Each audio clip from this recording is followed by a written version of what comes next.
আসসালামু আলাইকুম ভিউয়ার্স, চলে আসলাম আপনাদের জন্য আরেকটি নতুন রেসিপি নিয়ে। আজকে আমি রান্না করেছি ট্যাংরা মাছের চচ্চড়ি।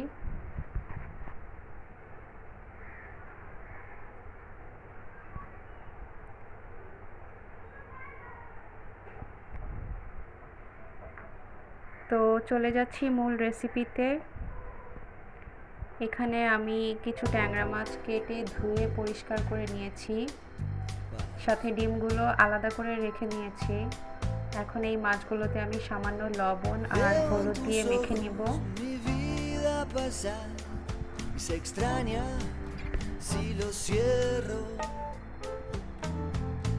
এবার মাখা হয়ে গেলে একটি কড়াইতে তেল ভালো করে গরম করে নিচ্ছি। এবার তেলের মধ্যে আমি একটা একটা করে মাছগুলো দিয়ে দিচ্ছি। মাছগুলোকে আমি একটু ফ্রাই করে নিব। এটা আপনারা চাইলে মাছগুলোকে কষিয়ে রান্না করে নিতে পারেন, তবে আমি সবসময় মাছ ভেজে রান্না করি, তাই আগে মাছগুলোকে ভেজে নিচ্ছি।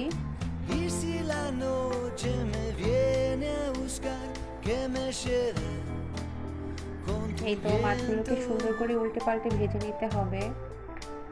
আবার খুব বেশি শক্ত করে ভাজলেও ভালো লাগবে না খেতে।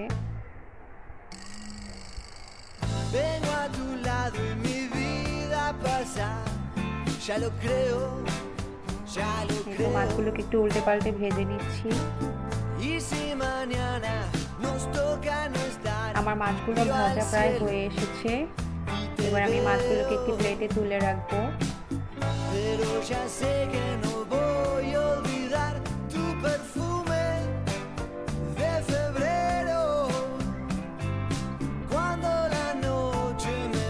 এবারে দিয়ে দিচ্ছি সেই ডিমগুলোকে আমি হালকা একটু ভেজে নিব। খুব বেশি ভাজার দরকার নেই, সামান্য একটু ভেজে উঠিয়ে ফেলবো। এরপরে ডিমগুলো ভাজা হয়ে গেছে, এখন আমি ডিমগুলো তুলে রাখছি।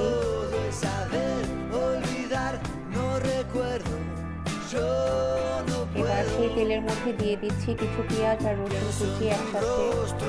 পেঁয়াজ আর রসুনটাকে আমি ভালো মতো ভেজে নিব।